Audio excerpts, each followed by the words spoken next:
اس کا ایک نام شہر المواسات بھی ہے۔ یہ ہمدردی کا مہینہ ہے۔ ہمدردی تب ہو سکتی ہے جب درد پہچانا جائے۔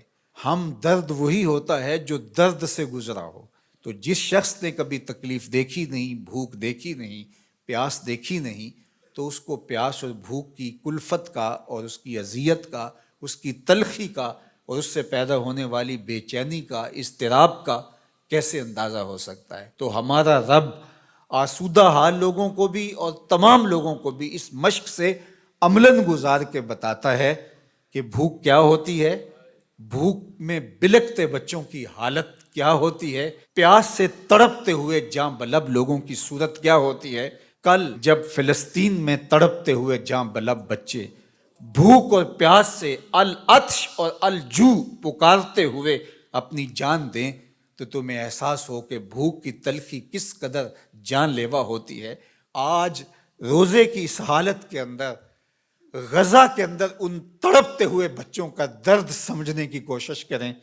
آج غزہ کے تڑپتے ہوئے ان بچوں کی حالت کا تصور کریں، جب ماؤں کی چھاتیوں سے دودھ بھی سوکھ جائے، جب بوند پانی کی اور دو لقمے کھانے کی بھی میسر نہ ہو، لوگ سسک سسک کے جانے دے رہے ہیں۔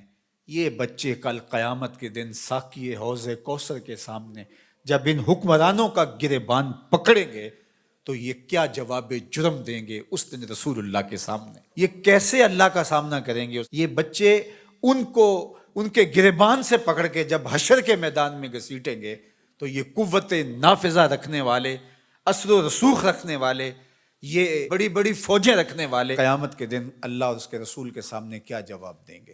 تو یہ مہینہ شہر مواسات ہے۔ اللہ اکبر۔ اور میرے اور آپ کے آقا و مولا تو شہر مواسات کا نور بانٹنے آئے ہیں۔ خود حضور کے مبارک بطن اقدس کے اوپر پتھر بندھے ہوئے تھے اور لوگوں کی ضرورتوں کا کس طرح خیال رکھتے۔ سیدہ زہرا پاک سلام اللہ علیہا چکی پیستے پیستے ہاتھ میں چھالے پڑ جاتے ہیں اور حضور علیہ السلام کی خدمت میں کچھ غلام اور کچھ لونڈیاں کسی غزوے سے کثیر تعداد میں آئی تھیں، تو اس غرض سے حاضر ہوتی ہیں کہ ایک غلام یا ایک لونڈی عطا کر دی جائے، کام کاج میں ہماری معاونت ہو جائے۔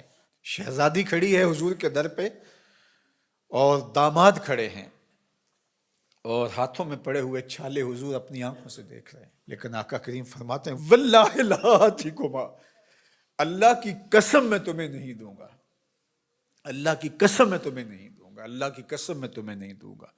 فرمایا میں تو ان غلاموں اور لونڈیوں کو بیچوں گا اور اس سے جو رقم ملے گی، جو پیسے ملیں گے، بدر اور احد کے شہیدوں کے یتیموں کی کفالت کروں گا، مدینے کے مفلوق الحال لوگوں کی، بیواؤں کی، اراملہ کی، مساکین کی، یتاما کی کفالت کروں گا۔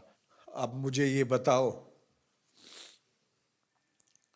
کہ مدینہ المنورہ میں بدر اور احد کے شہیدوں کے یتیم بچوں کا، مفلوق حال لوگوں کا، اراملہ، مساکین، یتاما اور مدینہ کے غربا کا حضور کو اتنا خیال ہے کہ اپنی بیٹی کے ہاتھ پہ چھالے ہیں اور حضور اپنی آنکھوں سے ملاحظہ بھی فرما رہے ہیں، لیکن کہا کہ میری شہزادی تکلیفیں سہ لے گی لیکن ان کی ضرورت مقدم ہے۔ آج غزہ کے یتیموں کے لیے گنبد خضرہ میں حضور کا دل کس طرح تڑپ رہا ہوگا۔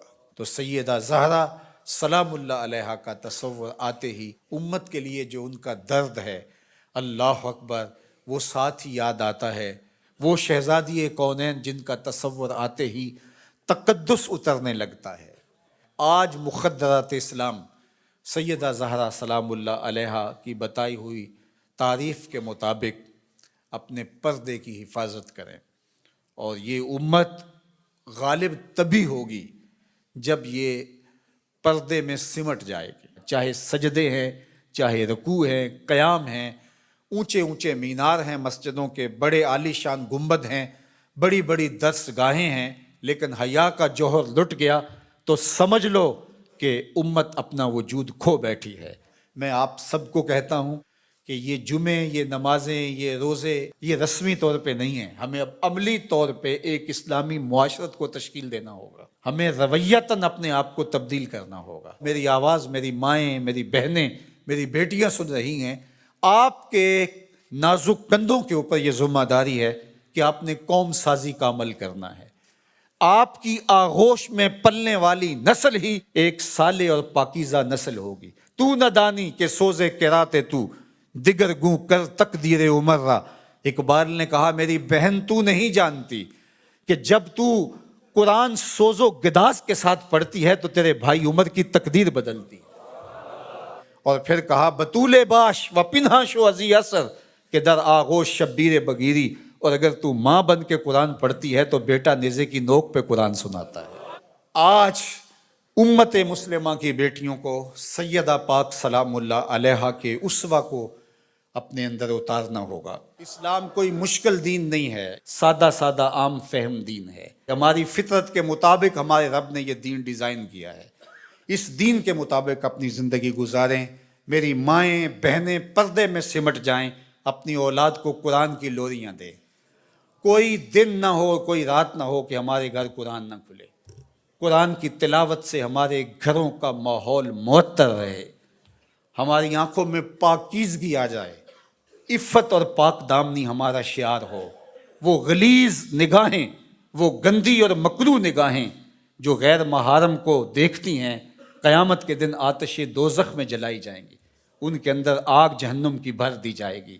وہ تقدس مآب آنکھیں جو حیا کا جوہر رکھتی ہیں، انہیں عبادات کی لذت نصیب ہوتی ہے. تو اس لیے ہمیں شرم و حیا کا جوہر پیدا کرنا ہے.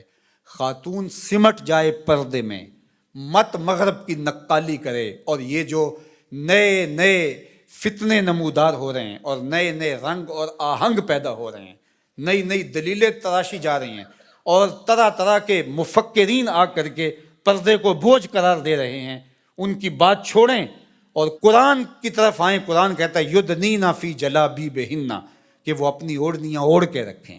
قرآن کہتا ہے کہ ولا تخضعن بالقول کہ جب غیر مرد سے بامر مجبوری بات کرنی پڑ بھی جائے تو تمہاری آواز میں، لہجے میں نرمی نہیں ہونی چاہیے کہ دل کا کوئی روگی اس نرمی سے تمہاری طرف مائل نہ ہو جائے.